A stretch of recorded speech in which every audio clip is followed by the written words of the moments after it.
Hi there. Thanks for tuning in. If you're new here, I am on a journey to discover which football team I want to support, having just moved from New York to London. And naturally, I am doing this by exploring each football club within the championship and going to a home game for each club. This is the first video of the series where I went to Portsmouth to see Portsmouth FC face off against Millwall. I hope you enjoy.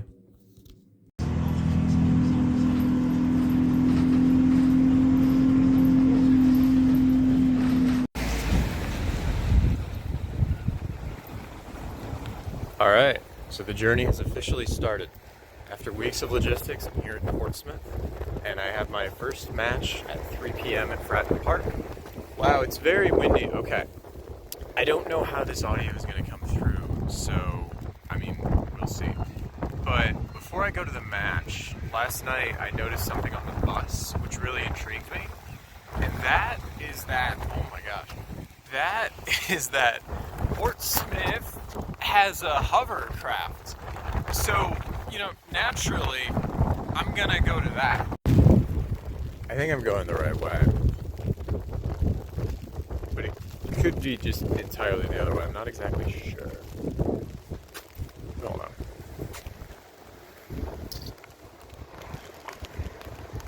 Yeah, it's the other way. Okay. Whoopsie. So, the agenda that I have planned for today is for a sunnier day. Okay. Aw, that's fun. This is gonna be cool.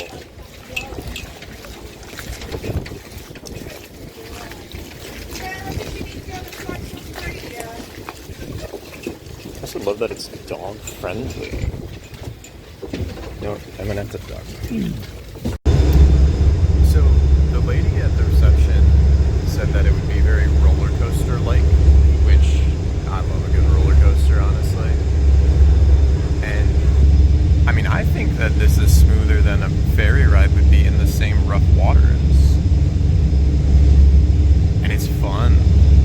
I don't know why these still don't exist. They're fun, they're enjoyable, and they're smooth, honestly. Like, I don't see the downside. Maybe it just takes a lot of energy, I'm not sure yet, but it's a fun ride. That was a smooth landing. I didn't actually even know we were landed yet until I looked out and we weren't moving anymore. So yeah, I recommend the Hovercraft, very fun. Hot chocolate on the other hand, not as much.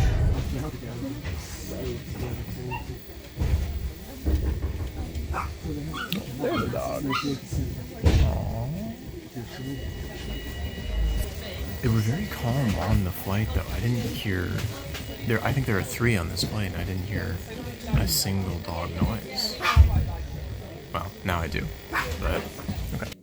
So, as I mentioned, my itinerary was planned prior to my checking the weather app, and the 10-minute ferry over from Portsmouth to the Isle of Wight was unfortunately not enough time for the skies to clear up, so I did not get to experience the Isle of Wight being the sunniest place in Britain, as it is often called, and given the fact that it's fall or winter time, the beaches weren't really open, so I also didn't get to scrounge for any fossils, because the Isle of Wight is also known as Dinosaur Island, which is admittedly pretty cool.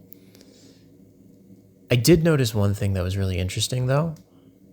There was a fudge shop on the island, which didn't really have any connection to the island itself, but it reminded me of a couple of other islands, and it seems like there's a fudge add-on to a lot of islands, so I'm going to have to research that a bit more, see if there is anything like that, or if this is just coincidence.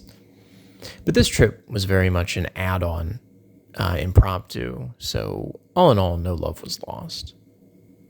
Anyways. Yahoo. That's how you know a store has been around for a while. Yahoo.co.uk.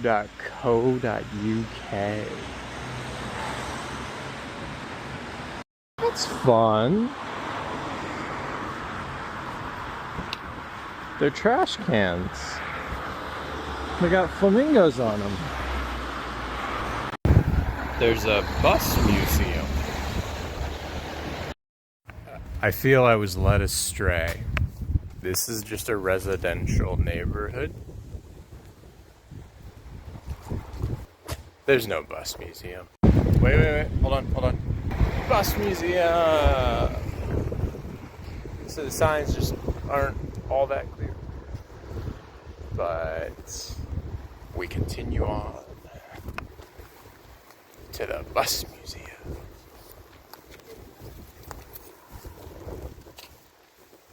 I don't see any bus museum. This is an emotional roller coaster. I really hope that wasn't the bus museum, because that would be pretty sad. Wait. Isle of Wight Bus and Coach Museum. It looks closed. It's closed. Welcome to Ride. A bathing water beach. It's pretty cool. I love that there's just a ton of dogs out right now. Like, no one else is out, but the dogs are still playing fetch. It's great. To be fair, it is a fun little area. I just haven't seen a lot of it because of the weather. But, I mean, everyone here seems to be enjoying themselves. And again, so many dogs.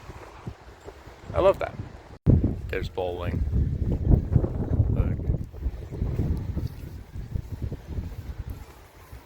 The Ride Super Bowl.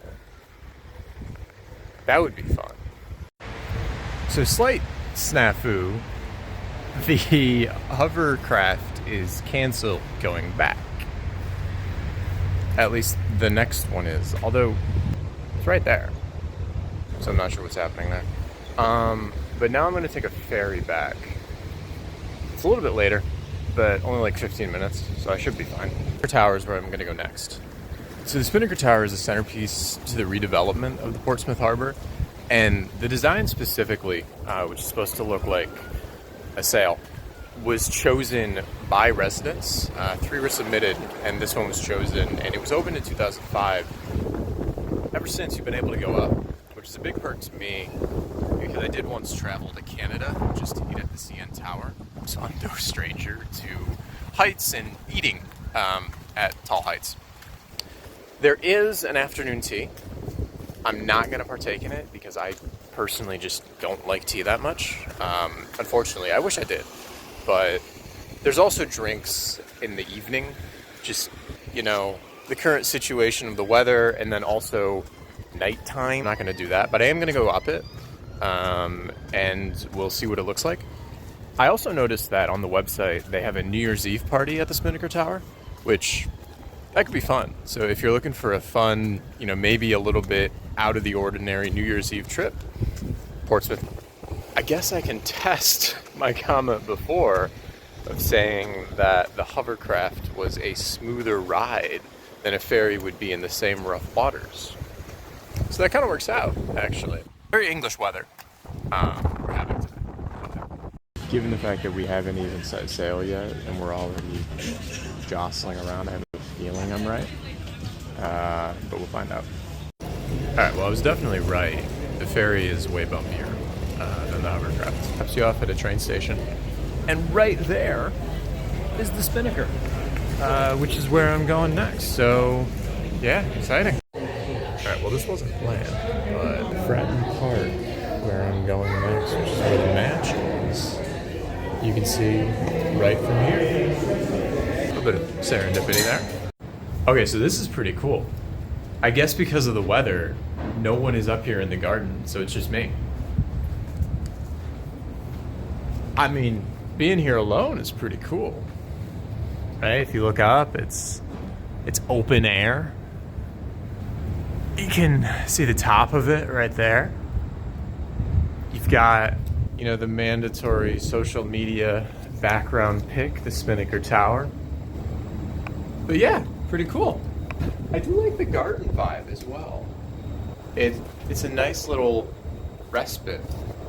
Under this, you had the cafe. I didn't go into that because people are there having high tea. And then below, you have the main level, but there's a better view.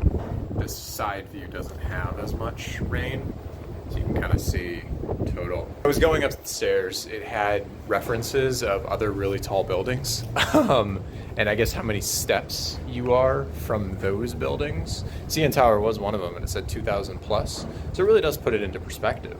But yeah, fun little plant here. Look at that. Okay.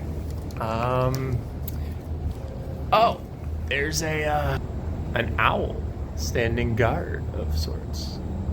So, yeah. Here is the Spinnaker Tower. Worth a visit, I'd say. You get a good view. You can see Fratton Park. You can see Charles Dickens' birthplace. All right, we're here. It's quite close. It's very rainy. I haven't quite got engaged on the atmosphere yet, but I did meet some lovely Portsmouth fans on the bus. So a good start. All right, now it's voiceover time. So Portsmouth, or Pompey, as the fans call it, is one of the most storied clubs in the whole of English football. Firstly, though, why is it even called Pompey? Well, it goes back to the naval roots of the team because allegedly it began from a drunken sailor who was listening to a radio history of the Roman Empire and shouted, "Poor old Pompey," when he was referring to the Roman Empire General Pompey the Great. A few days later, another sailor shouted that at the team after they had let a goal in, and the name has stuck ever since. Pompey is no stranger to tough matches like the one that earned them their nickname. In fact, they're one of only 5 clubs who have won it all in each of the 4 league divisions, so they're no stranger to promotion and relegation at all. One of those wins also has them, albeit through a technicality, holding the record for the longest FA Cup reign. The technicality being that they won it in 1939, right before World War II, after which the FA Cup was suspended until 1946, and they returned it right before the final match of the season. However, the last time they ran the table, they almost lost it all. Their last FA Cup win came in 2008, but alongside this was a mountain of debt that no doubt was discovered after the financial crisis. After they got relegated back to the championship in 2010, they also entered financial administration, not once, but twice, and fell all the way down to the lowest division in 2013 as they faced the threat of liquidation. From the rubble, though, their fans stepped up and brought them back to life. Because that same year, the fans established the Pompey Supporters Trust Fund and bought the club out of administration. Since then, the club has since clawed their way back to the ranks by earning promotion after promotion, with the last one being in the 2023-2024 season, where they made it back to the championship where they're currently competing. This eye towards the future is nothing new for Pompey, though, as all the way back in 1956, they were pioneers of the game when Fratton Park was the first English league ground to hold a competitive match that was artificially lit. This move helped to modernize the game that we know today.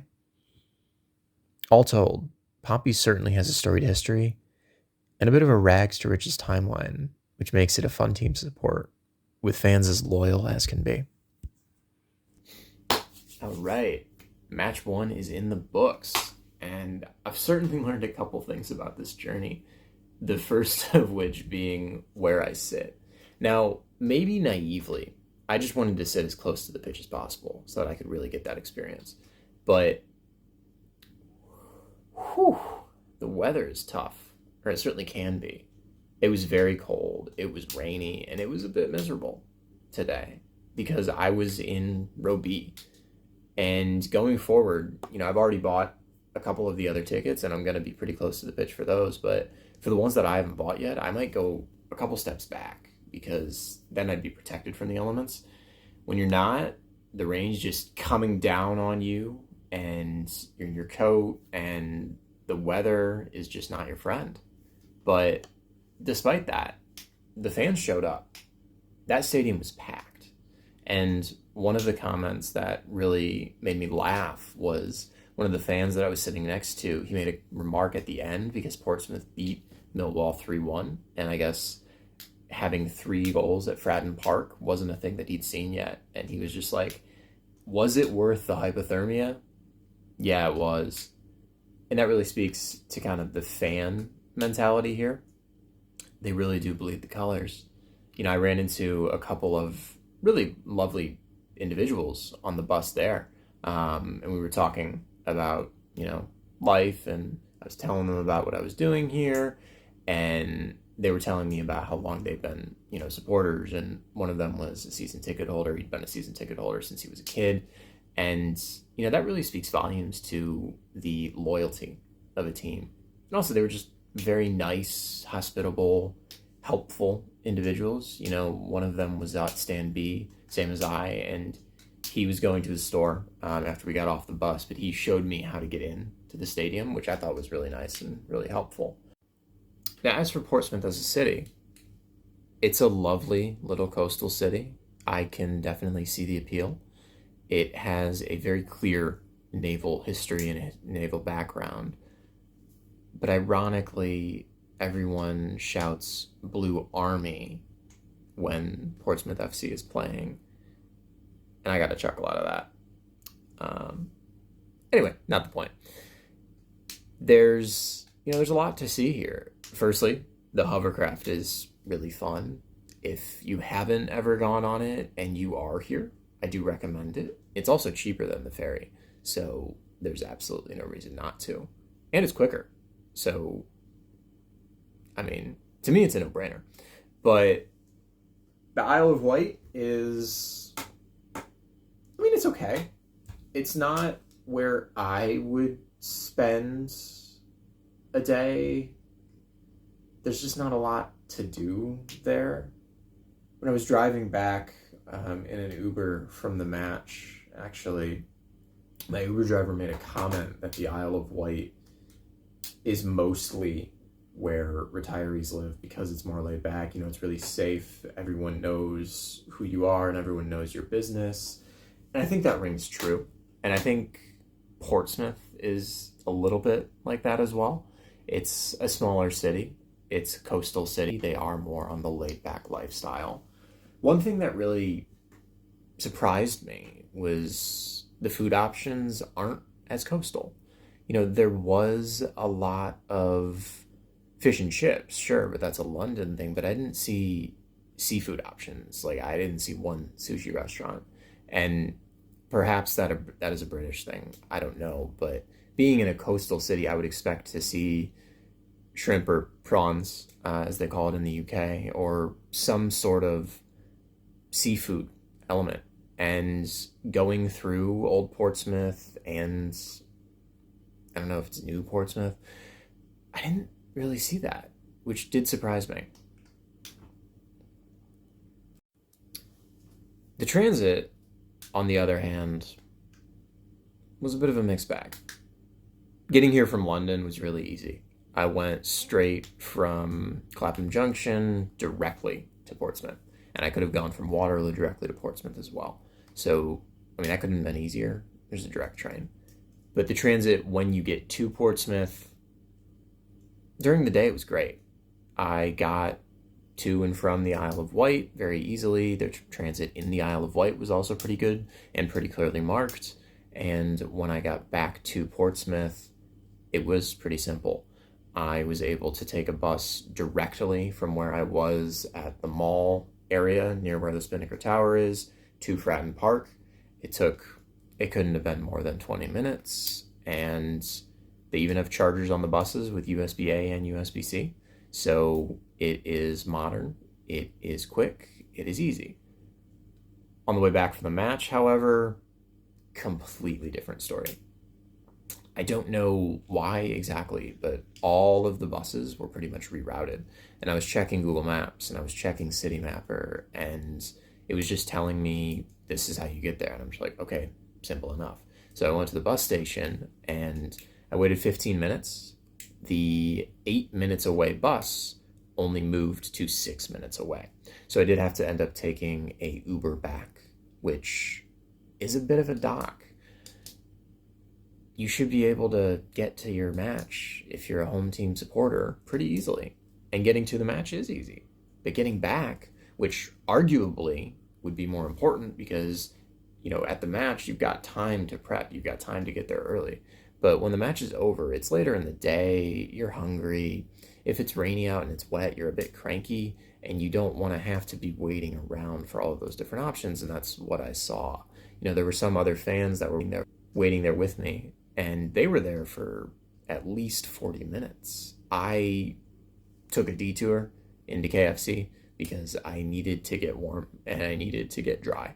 So I had some popcorn chicken, and then I warmed myself up. I got a corn on the cob, and I basically used that as a hand warmer. And then I went to the bus station, and they remarked how they were waiting there forever.